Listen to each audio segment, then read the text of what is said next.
मेरे YouTube channel math solution में आपका स्वागत है।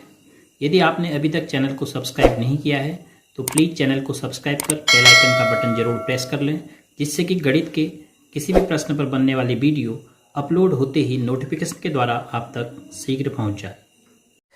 प्रश्नावली 9.3 में प्रश्न संख्या 1 है। आकृति 9.23 में त्रिभुज ABC की एक माध्यिका AD पर स्थित E कोई बिंदु है। ये कोई भी बिंदु हो सकता है, ऐसा ये नहीं दिया है कि E कहाँ पर स्थित है। दिखाइए कि ABE का क्षेत्रफल ACE के क्षेत्रफल के बराबर होगा। ABE का क्षेत्रफल और ACE का क्षेत्रफल बराबर होगा। देखो AD माध्यिका देने से आपको क्या पता चल गया, BD और CD समान है। तो BD और CD समान आधार मान सकते हैं आप।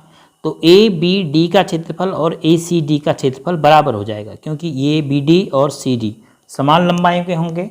और A से आप BC के समांतर कोई भी रेखा खींच सकते हैं। किसी बिंदु से एक रेखा के समांतर आप रेखा खींच सकते हैं। तब आप क्या कह सकते हैं, जो आपने प्रमेय पढ़ी हैं दोनों, एक ही समांतर रेखाओं के बीच समान आधारों पर स्थित दो त्रिभुज क्षेत्रफल में बराबर होंगे। इसी प्रकार जब आप BDE और CDE त्रिभुज को देखते हैं तो E से भी एक समांतर रेखा खींच सकते हैं। जिस प्रकार आपने A से खींची, एक समांतर रेखा आप यहाँ से भी खींच सकते हैं। तब क्या कह सकते हैं आप, तब ये कह सकते हैं कि BDE त्रिभुज और CDE त्रिभुज समान आधार और एक ही समांतर रेखाओं के बीच स्थित हैं, इसलिए area of BDE area of CDE के बराबर होगा। तो हम बड़े त्रिभुज ABD में से इस छोटे त्रिभुज का क्षेत्रफल घटा देंगे और दाहिनी तरफ बड़े त्रिभुज के क्षेत्रफल में से इस छोटे त्रिभुज का क्षेत्रफल घटा देंगे, तो हमें बचे हुए ABE और ACE त्रिभुज के क्षेत्रफल मिले। तो हमें दिया है त्रिभुज ABC में BD और CD बराबर हैं, क्योंकि AD माध्यिका है, और सिद्ध करना है area of ABE is equal to area of ACE।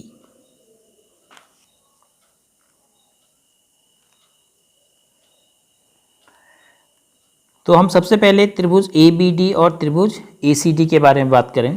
तो त्रिभुज ABD एवं त्रिभुज ACD समान आधार।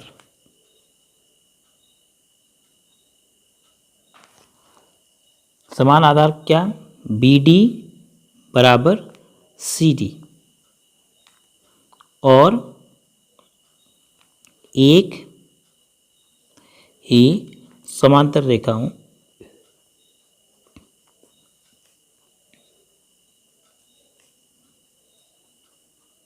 कौन कौन सी माना, हम इसका नाम दे देते हैं L। तो L समांतर BC के बीच स्थित हैं।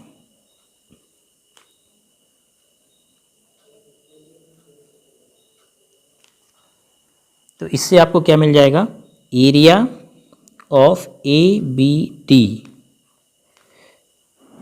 Is equal to area of ACD। परिणाम एक आपको प्राप्त हो। इसी प्रकार D त्रिभुज BCE के लिए भी तो ED माध्यिका हुई, D मध्य बिंदु हुआ BC का। तो त्रिभुज BDE एवं त्रिभुज CDE के लिए भी यही कंडीशन, समान आधार। दोनों का समान आधार क्या है, एक BD पर बना है और दूसरा BD के ही बराबर CD पर, और एक ही समांतर रेखा, एक ही समांतर रेखा। अब क्या कह रहे हैं हम समांतर रेखा, देखिए समझिए कि आप E से भी तो ऐसे समांतर रेखा माना M खींच देते हैं। तो एक ही समांतर रेखा M समांतर BC के बीच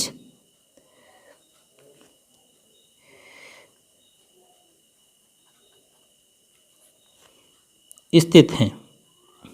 तो दो त्रिभुज अगर समान आधार और एक ही समांतर रेखाओं के बीच स्थित हैं तो area of BDE is equal to हो जाएगा एरिया ऑफ CDE। ये आपको परिणाम नंबर 2 प्राप्त हो गया। अब आप देखिए दोनों समीकरणों को अगर आप घटा देंगे तो ए बी डी क्षेत्रफल कितना हुआ, ए बी डी क्षेत्रफल आप समझते होंगे, क्षेत्रफल का मतलब ए बी ई के अंदर पूरी जगह ये ए बी डी के अंदर। अगर हम इसमें से इसको हटा देंगे, इसको हटा देंगे तो हमारे पास क्या बचेगा, ये ए बी ई का क्षेत्रफल बचेगा। तो हम घटा देते हैं समीकरण प्रथम में से समीकरण द्वितीय को, तो क्या प्राप्त होगा, area of A B D minus area of B D E बराबर एरिया ऑफ दाएं पक्ष में ए सी डी में से दूसरे का दाएं पक्ष area of C D E. अब अगर आप क्षेत्रफल समझते हैं कि क्षेत्रफल क्या होता है तो आप घटा सकते हैं। जैसे मैंने आपको बताया ए बी डी का क्षेत्रफल माने पूरा और बी डी ई केवल आप इतना माइनस कर रहे हैं तो आपको मिला ए बी ई का क्षेत्रफल। तो area of A B E बराबर दाईं तरफ क्या मिलेगा, ए सी डी पूरे में से सी डी का घटाएंगे तो एरिया ऑफ ए सी ई का क्षेत्रफल, और यही आपको सिद्ध करना था। तो क्षेत्रफल आपको समझ में आना चाहिए कि त्रिभुज या चतुर्भुज का क्षेत्रफल का मतलब उसके अंदर की जगह। तो अगर हम उस पूरी जगह में से इतनी जगह को हटा देंगे तो फिर ये जगह बचेगी जिसे कहा जाएगा त्रिभुज ए बी ई का क्षेत्रफल, और ऐसे ही दाहिनी तरफ इतनी जगह बचेगी, इसे कहा जाएगा त्रिभुज ए सी ई का क्षेत्रफल। और किसी भी बिंदु से हम किसी रेखा के समांतर खींच सकते हैं रेखा, जैसे ए बिंदु से हम इसके समांतर खींच सकते हैं, ऐसे ई से भी इसके समांतर एक रेखा खींच सकते हैं। तो इन चीज़ों के आधार पर आप आसानी से प्रश्न संख्या 1 को हल कर सकते हैं।